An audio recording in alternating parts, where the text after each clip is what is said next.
Hello everybody, this is Digraj Singh Rajput. Welcome to Magnet Brains. इस video में हम क्या पढ़ने वाले हैं? इस वीडियो में हम पढ़ेंगे मणिपुर की कहानी। जिस तरह से हमने पिछले वीडियो में हैदराबाद के इंटीग्रेशन की स्टोरी को समझा था, उसी तरह से हम इस वीडियो में मणिपुर किस तरह से इंडियन यूनियन में इंटीग्रेट होता है आफ्टर इंडिपेंडेंस, उस चीज को हम पढ़ने वाले हैं। फाइन, तो देखिए एक बैकग्राउंड स्टोरी समझो। लॉर्ड माउंटबेटन जब ये ब्रिटिशर्स जा रहे थे, तो ब्रिटिश गवर्नमेंट के जाते से उन्होंने माउंटबेटन प्लान के अंदर में 3 चीजें प्रपोज करी थी। ठीक है, या तो इंडिया के साथ जुड़ जाओ, पाकिस्तान के साथ जुड़ जाओ, या फिर इंडिपेंडेंट रह लो।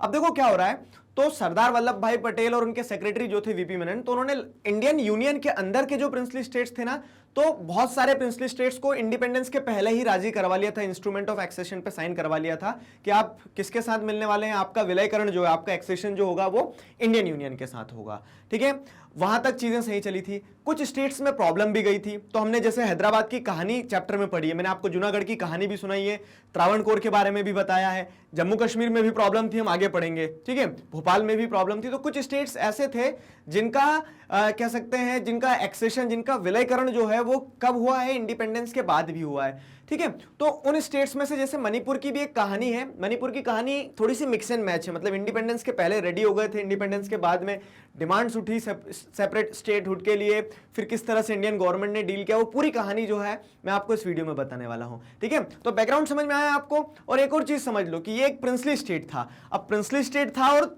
अगर एक चीज को ऑब्जर्व करोगे ना, तो जो प्रिंसली स्टेट्स बॉर्डर पर थे, जैसे आपको त्रावणकोर की कहानी से समझ में आया, बॉर्डर वाले प्रिंसली स्टेट्स जो है ना, वो बहुत सोच विचार करते थे कि मिले या ना मिले। क्यों? क्योंकि उनके पास रास्ता हुआ करता था। अब मान लो जैसे कोई प्रिंसली स्टेट बीच में है, ओडिशा के जैसे हमने देखा छोटे छोटे प्रिंसली स्टेट्स थे, ठीक है, मतलब जो कंट्री के अंदर थे, तो उन्हें तो ऑप्शन कोई और दिख नहीं रहा था।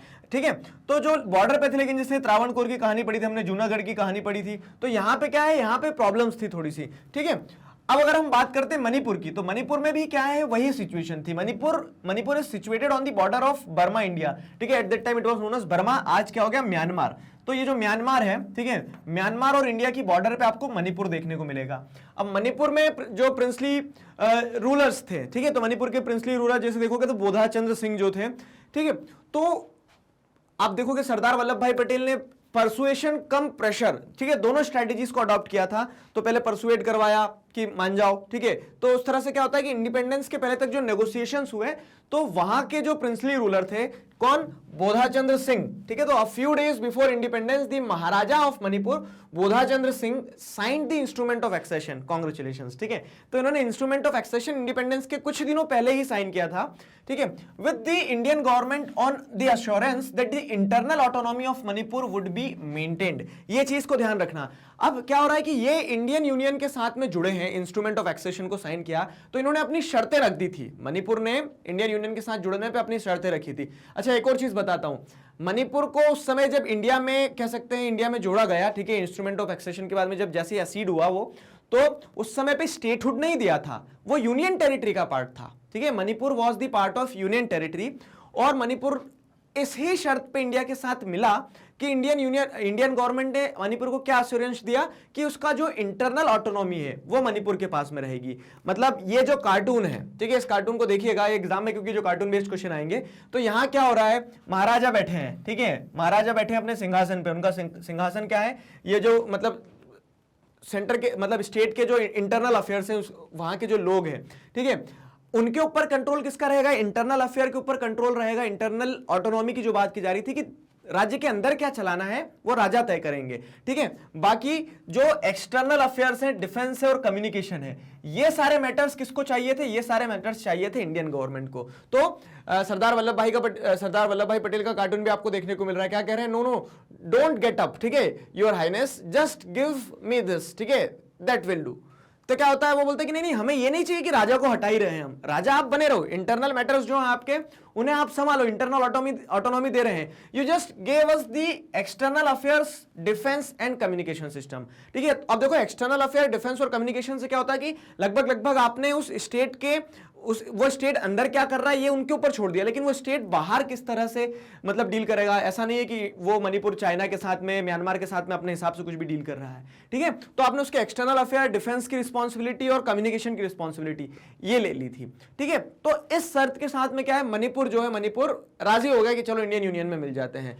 अब क्या हो रहा है देखो, तो इंस्ट्रूमेंट ऑफ एक्सेशन किसने साइन किया था, बोधाचंद्र सिंह ने। अब लेकिन बोधाचंद्र सिंह जो थे महाराजा, ठीक है, कहां गए बोधाचंद्र सिंह, देखो तो महाराजा बोधाचंद्र सिंह जवाहरलाल नेहरू, ठीक है, तो उन्होंने इंस्ट्रूमेंट ऑफ एक्सेशन तो साइन कर लिया, लेकिन अंडर दी पॉपुलर प्रेशर कह सकते हैं हम, कि जो स्टेट के लोग थे, जो आम जनता थी ना मणिपुर की, तो under the pressure of public opinion elections were held in June 1948।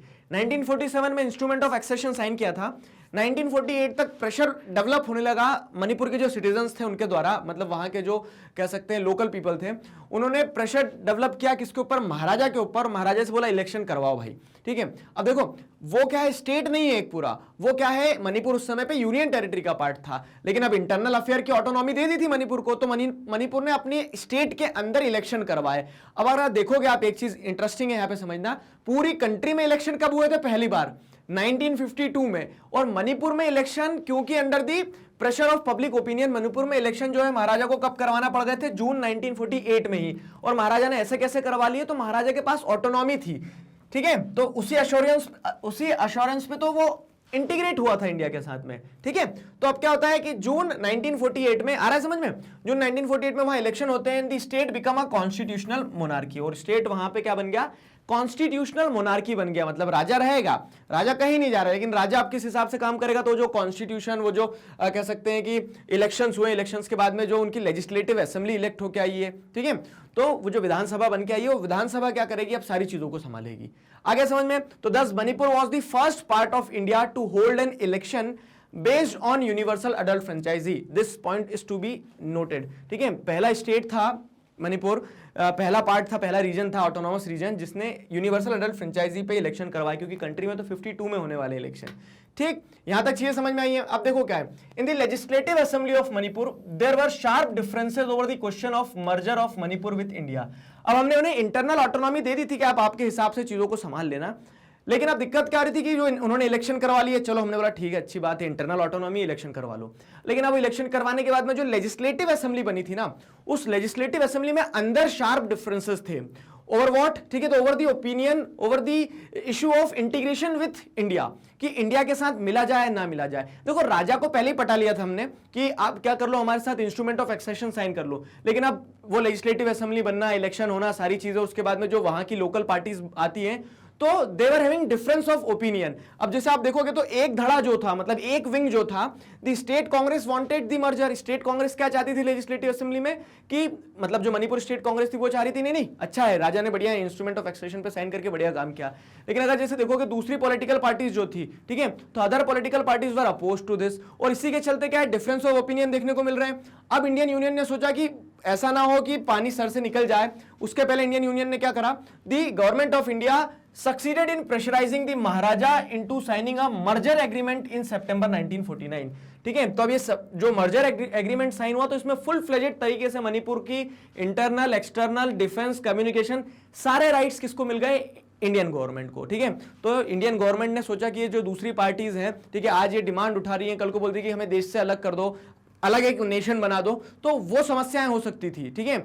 तो यहाँ पे क्या हो सकता था, सक्सेशनिस्ट टेंडेंसीज डेवलप हो सकती थी। इसके चलते इंडियन गवर्नमेंट ने टैक्टफुली क्या किया, मैंने बताया ना, प्रेशर कम परसुएशन, पहले परसुएट किया, प्यार मोहब्बत से सारी चीजें सही चल रही थी, जब लग रहा है कि सिचुएशन हाथ से बिगड़ सकती है, तो प्रेशर की स्ट्रेटेजी अडॉप्ट करते हुए एक मर्जर एग्रीमेंट साइन करवा लिया सितंबर 1949 में। अब देखो सितंबर 1949 में मर्जर साइन करवाया, इसका मतलब ये नहीं कि तब स्टेट बन गया था। अभी आप जब नेक्स्ट वीडियो पढ़ोगे रीऑर्गेनाइजेशन ऑफ स्टेट, तब बताएंगे मणिपुर जो स्टेट बनता है ना, तो वो 1972 के आसपास बनता है। अभी मणिपुर यूनियन टेरिटरी बना है, अब यूनियन टेरिटरी बना है, ठीक है। तो अब ये यूनियन टेरिटरी का पार्ट बना लिया, मर्ज करवा लिया, और ये जो मर्जर होता है ना, तो ये कैसे होता है पता है, without consulting the popularly elected legislative assembly of Manipur. तो लेजिस्लेटिव असेंबली में जो एक हिस्सा था जो which was not in favour of getting merged with Indian union, ठीक है, तो उस सेक्शन का इंटरेस्ट ही नहीं जाना, मतलब उनसे पूछा ही नहीं।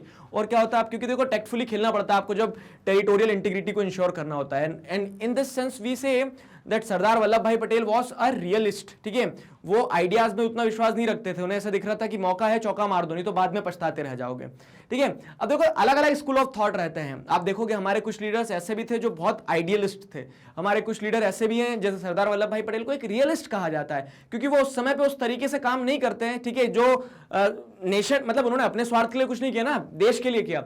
तो उस कंटेक्स्ट में क्या है कि वो रियलिस्ट थे, उन्होंने मर्जर एग्रीमेंट साइन करवाया, मणिपुर को इंटीग्रेट करवा लिया, ठीक है। लेकिन ये जो एक सेक्शन था जिससे कंसल्ट नहीं किया गया, तो वो आज तक नाखुश है। और जैसे अगर आप देखोगे तो NLFT वगैरह जो है ना, ऐसे कुछ इंस्टीट्यूशन मतलब ऑर्गेनाइजेशंस हैं जिन्हें खैर बैन कर दिया है, ठीक है। इसको तो टेररिस्ट ऑर्गेनाइजेशन की कैटेगरी में डाल के बैन कर दिया, national liberation front of Tripura, ठीक है। तो त्रिपुरा और मणिपुर इनके आज़ादी के लिए ये ऑर्गेनाइजेशंस जो हैं तो डिमांड उठाते हैं। एट टाइम्स क्या होता है, इंसर्जेंसी वगैरह जो समस्याएं होती है, फाइन। तो ये सारा सब कुछ हुआ और इसी चीज़ को आपको एनालाइज करना है कि उसी के कारण क्या है कि आज भी जैसे अगर आप देखते हो तो प्रॉब्लम पूरी तरह से खत्म नहीं हुए। This caused a lot of anger and resentment in Manipur, the repercussions of which are still being felt, ठीक है। इस चीज के रिपरकशंस आज भी देखने को मिलते हैं, ठीक है। People over there and organisations over there still demand that Manipur was integrated with on not Manipur was not integrated on the fair terms, ठीक है। इस तरह की डिमांड्स वो आज भी उठाते हैं। क्लियर हुआ? तो ये सारा सब कुछ हुआ। अब ये कार्टून भी समझ में आ गया। This cartoon comments on the relation between the people and the rulers in the princely state, ठीक है, and also on Patel's approach to resolving this issue. अब देखो क्या हो रहा था, जैसे अगर आप समझोगे ना तो यहाँ पूरी जान निकाल दी है किसकी, आम जनता की। और यही एक दिक्कत थी, अपने पिछले वीडियो में भी पढ़ा था कि क्यों इंडियन गवर्नमेंट ये चाहती थी कि जितने भी प्रिंसली स्टेट्स हैं उन्हें मर्ज किया जाए इंडियन यूनियन के साथ में, क्योंकि जो आम जनता थी देवर एस्पायरिंग फॉर डेमोक्रेसी। लेकिन प्रिंसली स्टेट्स क्या उनके डेमोक्रेटिक राइट्स को, क्या डेमोक्रेसी को उस तरह से लोगों को सर्व कर पाते जिस तरह से इंडियन गवर्नमेंट करती, नहीं ना। तो उस कंटेक्स्ट में क्या है कि इंडियन गवर्नमेंट ने अलग अलग स्ट्रेटजीज को अडॉप्ट करते हुए उन इश्यूज को रिजॉल्व करने की कोशिश करी है। तो with this we come to an end of our topic. I hope you enjoyed it. तो अब हमारे दो ब्रॉड चैलेंजेस जो हमने जैसे पार्टीशन के बारे में पढ़ा था और प्रिंसली स्टेट्स के मर्जर के बारे में। तो प्रिंसली स्टेट्स का मर्जर, उसमें क्या प्रॉब्लम्स थी, हम गवर्नमेंट की क्या अप्रोच रही, हैदराबाद की कहानी, मणिपुर की कहानी और उसके अलावा दुनिया भर की कहानी, ये सारा सब कुछ हमने आपको बता दिया है। अब नेक्स्ट वीडियो में हम जो तीसरा चैलेंज है, रीऑर्गेनाइजेशन ऑफ स्टेट, मतलब आपने एक्सटर्नल फ्रंटियर्स को तो सिक्योर कर लिया, चलो ठीक है, पार्टीशन के दर्द से भी ऊपर उठने की कोशिश करी, लेकिन अब जो इंटरनल डिमांड्स हो रही थी कि एक स्टेट बोल रहा है हमें स्टेट बना दो, दूसरा स्टेट बोल रहा है हमें स्टेट बना दो। अब जैसे मणिपुर है, ठीक है, तो मणिपुर को क्या बनाया, अभी यूनियन टेरिटरी का पार्ट है, लेकिन मणिपुर के लोग बोलेंगे स्टेट बनाओ, ठीक है, हमें हमारी लेजिस्लेटिव असेंबली बनना है। और एक और पॉइंट बता दूं मैं आपको, जैसे जब ये मर्जर हुआ था ना, तो इस मर्जर के कारण क्या हुआ कि जो पॉपुलरली इलेक्टेड लेजिस्लेटिव असेंबली है ना, उसको भी खत्म कर दिया था, बोल दिया था कि अब लेजिस्लेटिव असेंबली की जरूरत नहीं है, तो यूनियन टेरिटरी का पार्ट है, ठीक है। तो इस तरह से क्या है कि स्टेट्स जो थे वो अलग अलग इंटरनल डिमांड उठा रहे थे कि हमें क्या बनाओ, स्टेट बनाओ, स्टेट बनाओ। तो वो जो रीऑर्गेनाइजेशन हमारे देश के अंदर हुआ स्टेट्स का, वो सारा सब कुछ आप डिटेल वे में नेक्स्ट वीडियो में जानने वाले हैं। आशा करते हैं यहां तक चीजें समझ में आई है। मैग्नेट ब्रेन्स पर किंडरगार्टन से क्लास 12 तक सभी सब्जेक्ट्स, चैप्टर्स, टॉपिक, सब टॉपिक, सब कुछ सिस्टमैटिक वे में वीडियो लेक्चर्स के फॉर्मेट में अवेलेबल हैं, जिन्हें आप बहुत आसानी से पढ़ सकते हैं, समझ सकते हैं, घर बैठे अपना सिलेबस कंप्लीट कर सकते हैं। अपने जूनियर्स और सीनियर्स को जरूर बताइए मैग्नेट ब्रेन्स के बारे में। मिलते हैं नेक्स्ट वीडियो में। Till then stay connected, keep learning. Thank you very much.